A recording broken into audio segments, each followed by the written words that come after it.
Some of the most damaging relationships are the hardest ones to explain, and they don't have to look extreme in order to be deeply harmful. Welcome to the Covert Narcissism Podcast, where we make sense of what never quite made sense. If you've been listening for a while, you may already understand what's happening in your relationship. You can see the patterns, you can name the behaviors, but maybe you still feel stuck in the same cycle. This is where coaching comes in. It's not about learning more, it's about having the support to finally apply what you already know and begin moving forward. You need a coach. If you're ready for that next step, I invite you to join me in my coaching program. You can learn more about it at covertnarcissism.com. Have you ever read a book or listened to a podcast episode and you walk away thinking, okay, I get it now. I understand this. That was really helpful. And then maybe 6 months later, you go back to that same book or that same episode and suddenly a whole new set of light bulbs goes off. Things that you swear weren't there the first time, or you catch yourself thinking, how did I miss that? I know this material, but why does it suddenly feel brand new? Well, here's the good news. You didn't miss anything. That's just how this kind of learning actually works.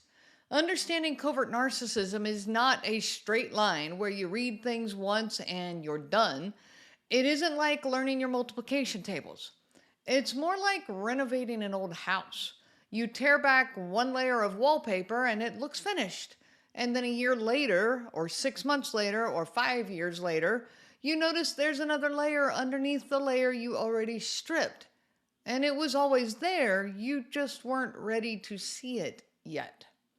It's like standing at the edge of the ocean, and the same wave never comes in twice.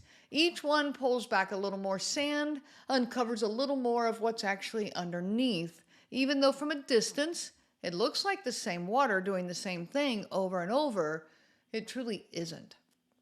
The first pass when you're reading about covert narcissism, you grab what you're ready to grab. Usually just enough to put a name to the chaos. And then you keep living your life. You keep healing, you keep working, you keep noticing more. And when you circle back, there's a whole new layer sitting there waiting for you.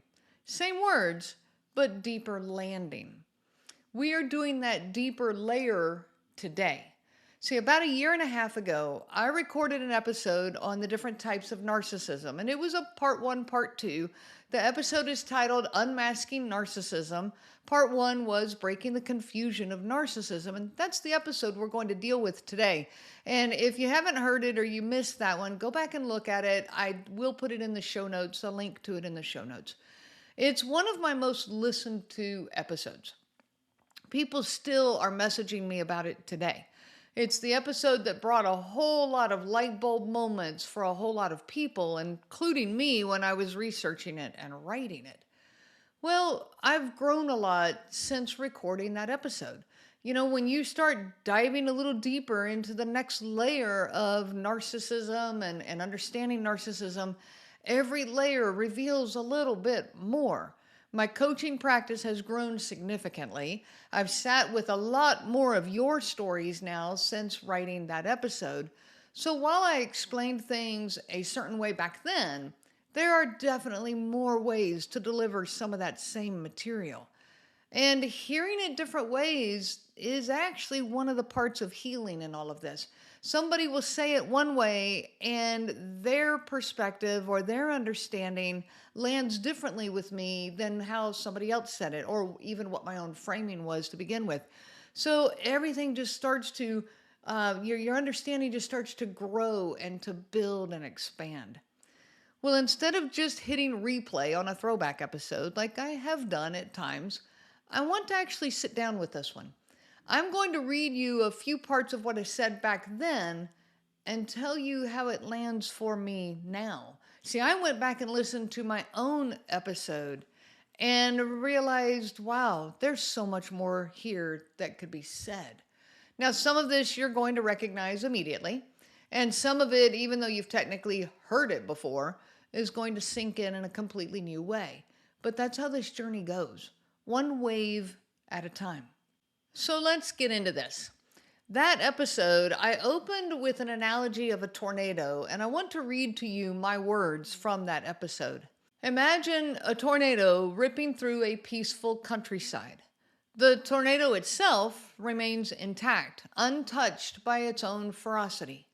Yet everything in its path, homes, trees, lives, is left in ruins. The closer something is to the tornado's core, the greater the destruction it endures. The storm doesn't care about the devastation it leaves behind. It simply moves forward, consuming and discarding as it pleases. Now, I listened to this episode and I'm listening to this analogy and I still love this image. And I'm certainly not going to throw it out. I love the image of the tornado that's ripping through the countryside, and I love the image in regards to narcissism. I don't love that this happens in reality, but the tornado's ripping through this countryside, leaving this massive amount of devastation behind it. The tornado itself stays intact. It doesn't actually, do any harm, and in fact, it doesn't even recognize that it's done any harm. But the destruction definitely exists. But I think that this metaphor could land a little bit as they can't help it, so brace yourself.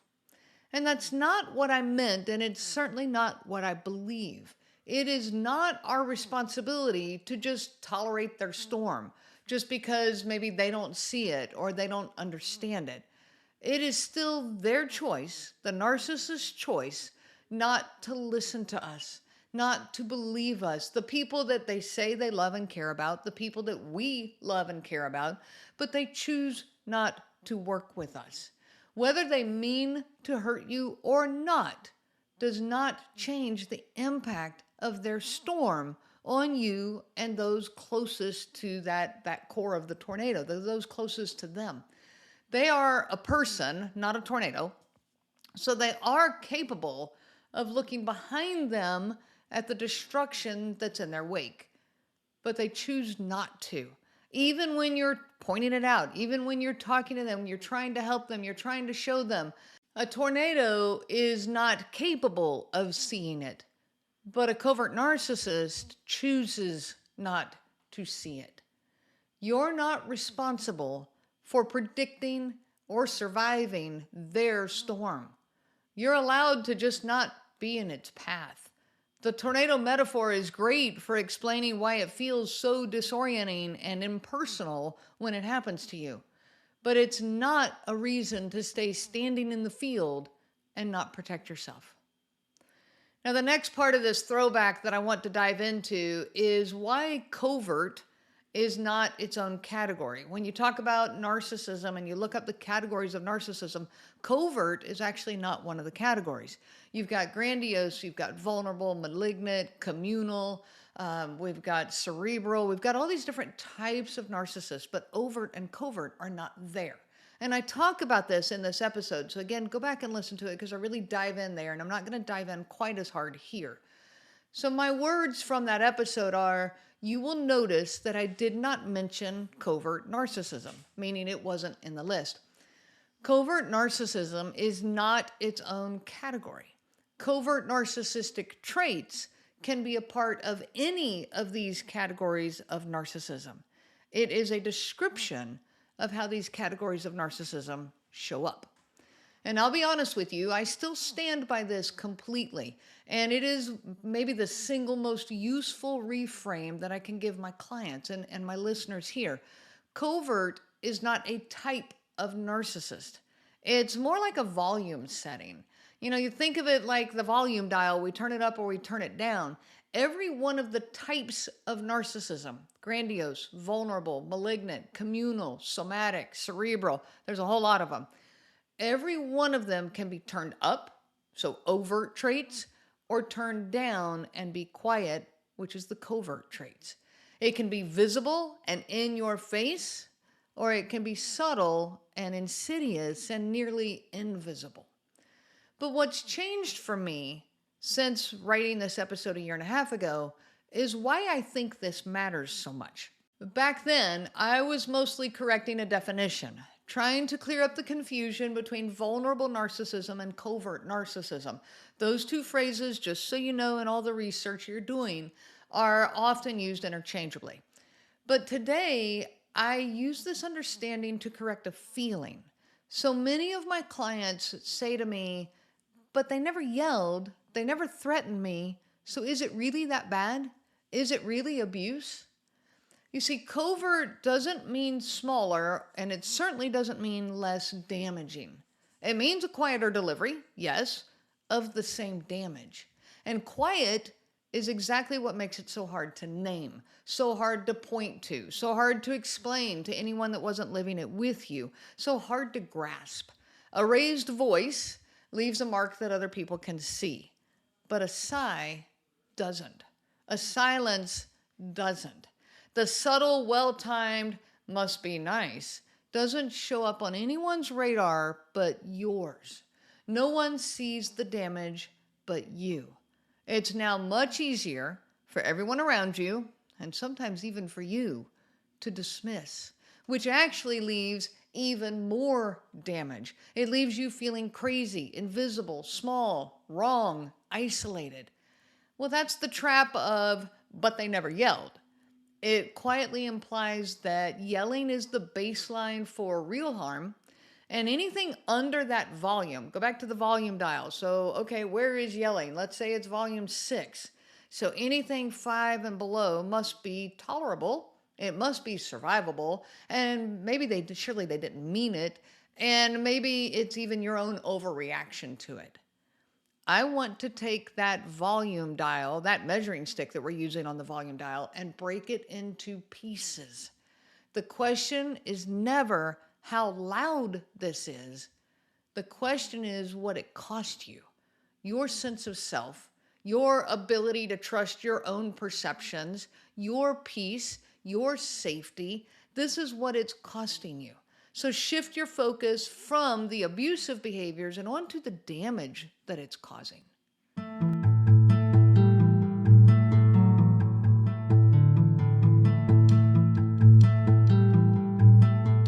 Now, the next section I want to look at is when I start walking through some of the subtypes, and I'm not going to go into all of them here, but I do want to hit 3 of them in particular: the grandiose, the vulnerable, and the malignant. Now, a grandiose narcissist is motivated by your admiration and their superiority over you. And let me just quote some of what I said in this episode that we're doing the throwback for. I said they are bragging about accomplishments, dominating conversations, demanding special treatment, and covertly feigning humility to fish for compliments. Like saying, I don't think I'm that great of a speaker, when clearly they do think they are. And then there's the backhanded compliment, your presentation was good, but next time you might want to try a more professional tone like I do. Well, these are definitely accurate grandiose behaviors. A grandiose narcissist, like I said, is motivated mostly by their need for admiration and superiority. By the way, the different subtypes of narcissism are defined by what motivates them. Are they motivated by admiration? Are they motivated by intellectual superiority? Are they motivated by their sexual prowess? Like, what is it that drives them? And the part that I want to add today is that with grandiose narcissism, the covert version of it is just the overt version, wearing a coat, if you will. The core motivation, superiority and admiration, that never actually goes underground. It just kind of gets covered up with this coat, and it's like the delivery of it went underground. See, the more overt version openly says, no one can deliver a presentation like I can. No one does it better than me. This is the best presentation ever delivered. But the more covert version doesn't say it quite so openly. They dress that same claim up as maybe advice that they're giving to you. They try to make it appear about you, but they're actually no good at that. And so they say, next time, try a more professional tone like I do. They can't leave out that like I do. This is not feedback or advice. They can't resist the superiority claim. It's never actually about helping you to get better or giving you feedback. It's about, look at how great I am.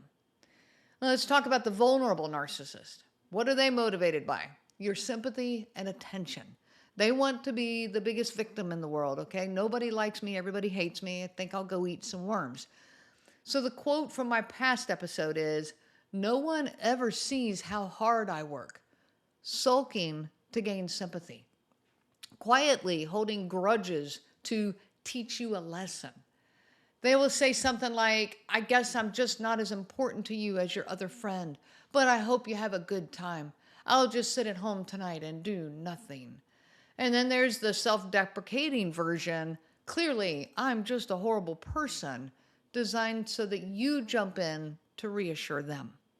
And I go into greater detail on this description of vulnerable narcissism in the other episode, but I describe this one almost entirely through their behavior. The sighing, the sulking, the guilt trips. And I do think that it's important to know and be able to identify those traits. But I want to add something now. Now I want to go into what it costs the person on the receiving end.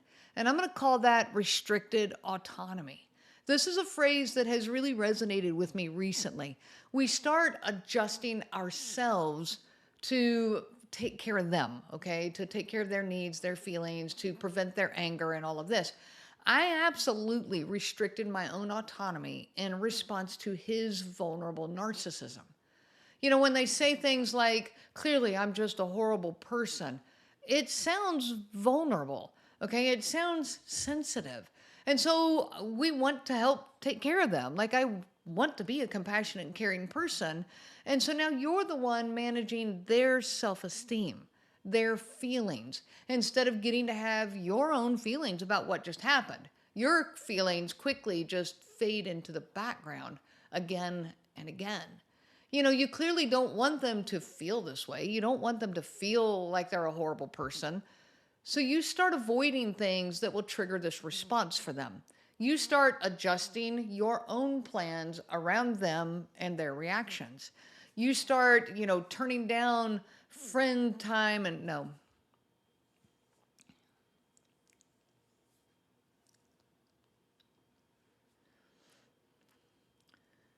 You start telling your friends no or turning down family time just to avoid the conflict with them. Maybe even you're rehearsing how to say something to them 50 different ways in your head to find the right way for them. This isn't you being too sensitive or overreactive. This is a nervous system that's been trained to center around another person.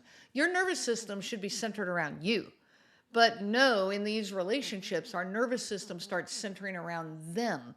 And so you are restricting your own ability to talk spontaneously, to just, say things like you want to say them and not have to monitor them. You're now policing your own words, your own thoughts, your own feelings.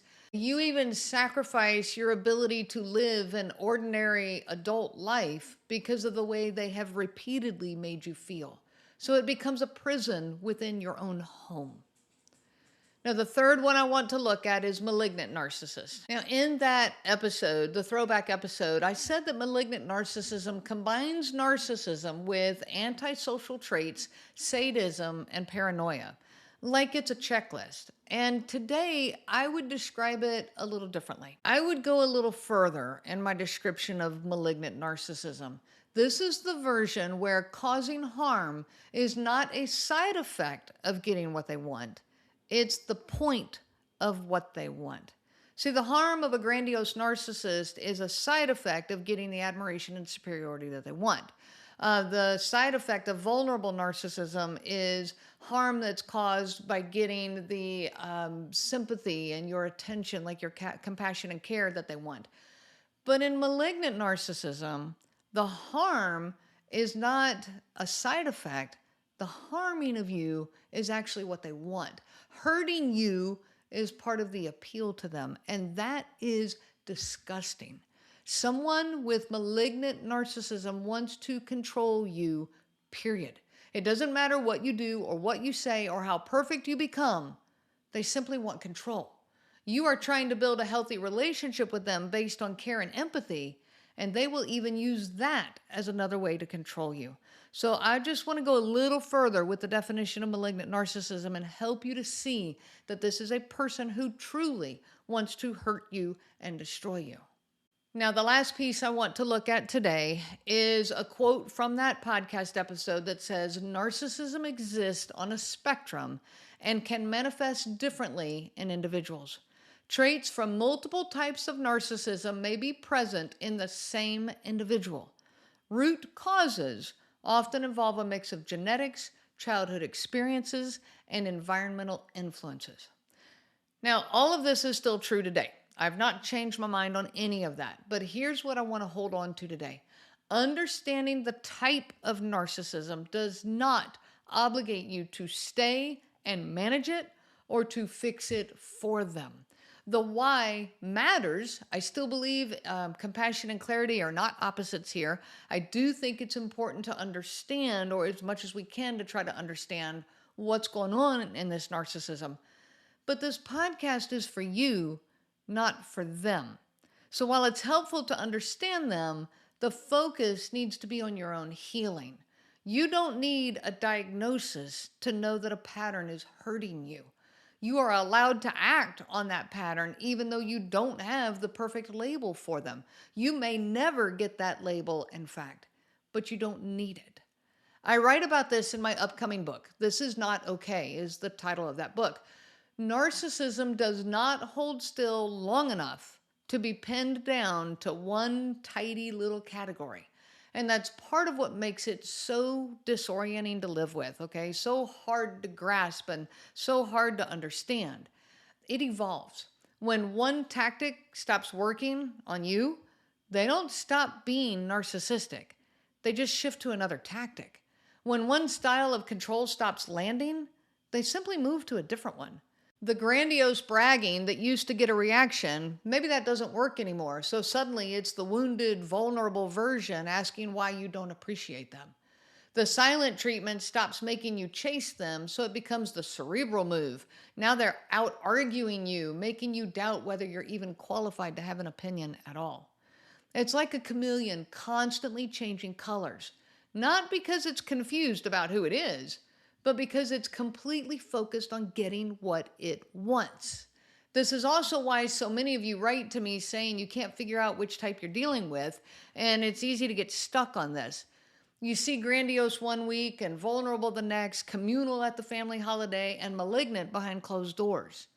You see, narcissists are frequently a mixture of all of these subtypes, not a clean single entry on a list. And that mixture is part of what makes the confusion feel so disorienting, so isolating, so hard to talk about. You're not bad at identifying narcissism. Narcissism is bad at holding still. So stop trying to build the perfect diagnostic profile. That is part of my point of that whole episode that I did. Stop trying to win the argument of which type is this exactly. One of the reasons for these episodes is to understand all the different faces of narcissism so that you can better understand what you're going through. That is a necessary part of healing. But don't get stuck trying to build the perfect diagnostic profile. Instead, look at the effect. What is the relationship actually doing to you, to your peace, to your health, to your sense of self? What is it doing to your kids if you have them, in the relationship? What are they learning is normal? Are they living in survival mode too? The tactics will keep shifting. The types will keep changing.